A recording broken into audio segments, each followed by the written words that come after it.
নমস্কাৰ এইটো ভিডিঅ'ত কিছুমান গ্ৰামাৰ লৈ আহিছো আপোনালোকৰ প্ৰেক্টিছ কৰিবৰ কাৰণে আপোনালোকে নিজকে চেক কৰি চাব পাৰিব এইখিনি গতিকে আহক প্ৰথম প্ৰিপজিচনৰ পৰা ষ্টাৰ্ট কৰো গুটেইখিনি একেলগে দিয়া নাই অলপ অলপকে দি গৈছো প্ৰথম প্ৰিপজিচনখিনি চাও he should agree that's her proposal এটো কি হ'ব with to by no preposition এখন কি বহিব আপোনালোকে ভাবক এইখনত শুদ্ধ উত্তৰটো কি হ'ব he should agree agree with হ'বতে টু হ'ব বাৰু ইয়াত এগ্ৰি টু হ'ব কিয় টু হ'ব যেতিয়া ব্যক্তিৰ লগত সন্মত বুজোৱা হয় তেতিয়া হলে এগ্ৰি উইথ হয় আৰু নন পাৰসন হলে যেতিয়া ব্যক্তিৰ লগত সন্মত নহয় ব্যক্তিৰ কথাত প্ৰপ'জেল ব্যক্তিৰ কিবা এটা পইণ্টত তেনেকুৱা যেতিয়া বুজাব তেতিয়া এগ্ৰি টু হয় মনত ৰাখিব person agree with non person agree to আৰু এই প্ৰিপজিচনৰ মই এক ভিডিও আগতে দিয়া আছে আপোনালোকে গৈ চাব পাৰিব মই লিংকটো দি দিম বাৰু তাৰ পাছত চাওক the man is envious dash my fortune it envious শব্দৰ লগত কি বহিব এটো চাওক অফ ফৰ ইন উইথ কি হ'ব এটো দা মেন ইজ এনভিয়াস অফ মনত ৰাখিব এনভিয়াস অফ মানে ঈৰ্ষা কৰা হিংসুক এনভিয়াসৰ লগত অফ আৰু জেলাস যদি থাকে জেলাস শব্দৰ লগতো অফ ব্যৱহাৰ কৰিব jealous of proud of boost of এখিনি মই দি থোৱা আছে আপোনালোকে চাব তাৰ পাছতো চাওক they ordered us to write dash ink এতিয়া কি হ'ব ইংকৰ আগত কি প্ৰিপজিচন বহিব with to in by কি হ'ব এটো they ordered us to write in ink এটো in ink ইংকৰ তাৰ পাছতো চাওক I cannot tolerate Anil as he always finding fault dash me etia with in at on ki hobo etu yar shuddho uttortu hobo with fault with me I cannot tolerate Anil ma Anilok tolerate koribo noru as he always finding fault with me muk hi hodai dukh khini dekhi thake tar pasor to saok it is hard to believe that the famous Mozart live dash poverty on at in with কি হ'ব এটো lived with poverty in poverty এই দুটাৰ ভিতৰত কি হ'ব in Mozart lived in poverty ইয়াৰ পাছত determiner খিনি চাওক কি আছে there is dash water left so use carefully option কিটা few some much little এটো কি হ'ব there is dash water there is a শুদ্ধ উত্তৰটো হ'ব there is little water there is little water left so use carefully নাই পানী নাই সেই কাৰণে খুব সাৱধানে ব্যৱহাৰ কৰিবা আৰু নাই বুজাবৰ কাৰণে little আৰু few ব্যৱহাৰ কৰা হয় যেহেতু water to uncountable noun uncountable আগত কি বহিছে little তাৰ পাছৰটো চাওক the teacher gave dash of the student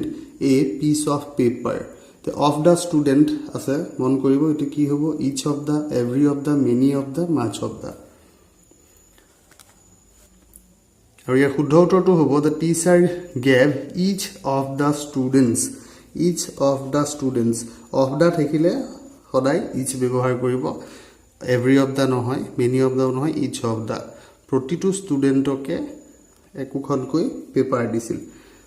প্ৰত্যেককে এটা এটাকে বুজাবলৈ ইচ ব্যৱহাৰ কৰা হয় আৰু অফ দা থাকিলে ইচ ব্যৱহাৰ হ'ব ইয়াৰ পাছৰটো চাওক only dash employee knew how important the project was only আছে তাৰ পিছত খালি ঠাইটোত কি হ'ব a few a little few আৰু little এইকেইটাৰ ভিতৰত কি হ'ব only employee গতিকে এমপ্লয়ীটো কাউন্টেবল হলে কি হ'ব only a few গতিকে only যদি থাকে only থাকিলে কি ব্যৱহাৰ হয় a few বা a little যদি হে কাউন্টেবল নাউন হয় তেতিয়া হলে a few হ'ব only ৰ পাছত যদি হে আনকাউন্টেবল নাউন হয় এই only ৰ পাছত a little হয় এইখিটো ডিটাৰমিনাৰ এটা মই ভিডিও দি থোৱা আছে আপোনালোকে ইচ্ছা কৰিলে চাব পাৰিব ইয়াৰ পাছৰটো চাওক if you have dash questions I am ready to answer if you have dash questions খালি ঠাইটো ঘৰত any few some much কি বহিব আৰু ইয়াৰ শুদ্ধ উত্তৰটো হ'ব if you have any questions if যদি থাকে তেতিয়াহ'লে এনি ব্যৱহাৰ হয় এইখিনি মই কৈ থৈছোঁ তথাপিতো ইয়াত মই কৈ দিছোঁ ইফেৰে ষ্টাৰ্ট হয় এনেকুৱাবিলাকত এনি ব্যৱহাৰ কৰিব লাগিব if you have any questions I am ready to answer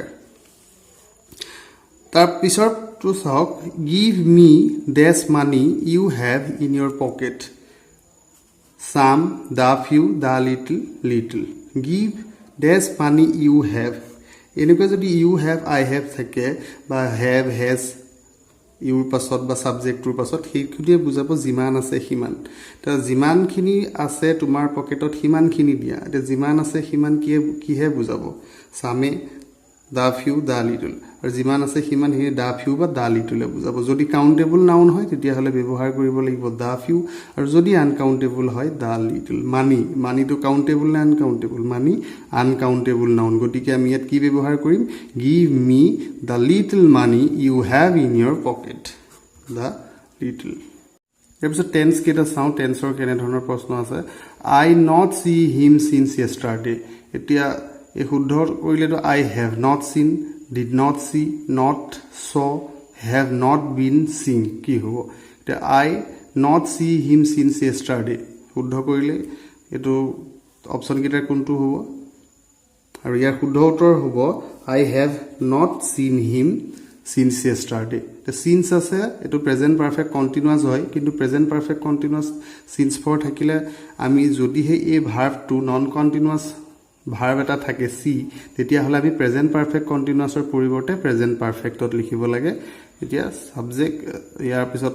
have বা হেজ তাৰপিছত ভাৰ্বৰ 3 number form I have not চিৰ ভাৰ্ব 3 চিন সেইটো তেনেদৰে কৰিব লাগিব চাওক হি বিহেভছ এজ ইফ হি খালী ঠাইডোখৰত কি বহিব এভৰিথিং আছে খালী ঠাইৰ পাছত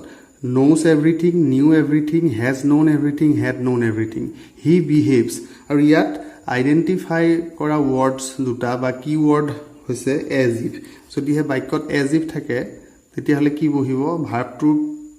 এজ ইফৰ পাছত কি হ'ব সদায় ভাৰ্বৰ 2 নম্বৰ ফৰ্ম হ'ব অকল 2 নম্বৰ ফৰ্ম লিখিলে এতিয়া 2 নম্বৰ ফৰ্মত কোনটো আছে নো নিউ আছে গতিকে he behaves as if he knew everything এখনত লিখিব লাগিব নিউ তাৰ পাছৰটো চাওক the boy jumped off the bus while it dash খালী ঠাইডোখৰত কি হ'ব moved is moving was moving গতিকে হোৱেন হোৱাইল থাকি এফালে পাষ্ট ইনডেফিনিট হ'ব আৰু আনফালে পাষ্ট কণ্টিনিউৱাছ হ'ব গতিকে এইটোত কি হ'ব it was moving the boy jumped off the bus while it was moving তাৰ পাছৰটো চাওক he dash in the last war killed is killed was killed the last শব্দটো যেতিয়া থাকিব তেতিয়া কি ব্যৱহাৰ হ'ব লাষ্ট শব্দটোৱে পাষ্ট ইনডেফিনিট টেন্সক সূচায় গতিকে ভাৰ্বৰ 2 নম্বৰ ফৰ্ম লিখিব লাগিব কিন্তু ইয়াত যদি লিখো he killed in the last year তেওঁ হি মাৰিছিল নহয় হি মৰিছিল গতিকে এইটো কি ফৰ্মত লিখিব লাগিব পেছিভ ফৰ্মত লিখিব লাগিব ইজ কিল্ড হ'ব নোৱাৰে লাষ্ট ৱাৰ আছে যিহেতু গতিকে he was killed he last ৱাৰত মৰিছিল তাৰ পাছৰটো চাও no sooner had he reach the station than the train খালী ঠাইডোখৰত leave had left will leave কি হ'ব আৰু ইয়াৰ শুদ্ধ উত্তৰটো হ'ব left no sooner had he reached ইয়াৰ পাছত যিটো ভাৰ্ব থাকিব ভাৰ্বৰ 2 নম্বৰ ফৰ্মত থাকিব গতিকে লেফ্ট এইটোৱে শুদ্ধ তাৰ পাছৰটো আৰু শেষৰটো কেছত চাওঁ if they had invited me I dash them এই খালী ঠাইডোখৰত could join could have join কি হ'ব আৰু এইটো মই কাৰেক্টেডছৰ ভিডিঅ'টোত এইখিনি কিয় হয় মই দি থৈছিলোঁ এফালে চাওক যদি হেড প্লাছ এফালে ভাৰ্বৰ 3 নম্বৰ ফৰ্মত থাকে হেড প্লাছ V3 থাকে তেতিয়াহ'লে এইটো পাৰ্টত কি হ'ব উড বা could plus have plus V3 হয় গতিকে ইয়াত if they had invited me I could have join them মই সিহঁতক জইন কৰিলোঁ হয় যদি সিহঁতে মোক মাতিলেহেঁতেন গতিকে আজিৰ ভিডিঅ'টোত এইকেইটাই এনেদৰে যদি আপোনালোকে বিচাৰে তেতিয়াহ'লে প্ৰেক্টিছ সেটবিলাক দি যাম ভাল পালে তেতিয়াহ'লে লাইক কৰি দিব আৰু নতুনকৈ চোৱাসকলে চেনেলটো ছাবস্ক্ৰাইব কৰি দিব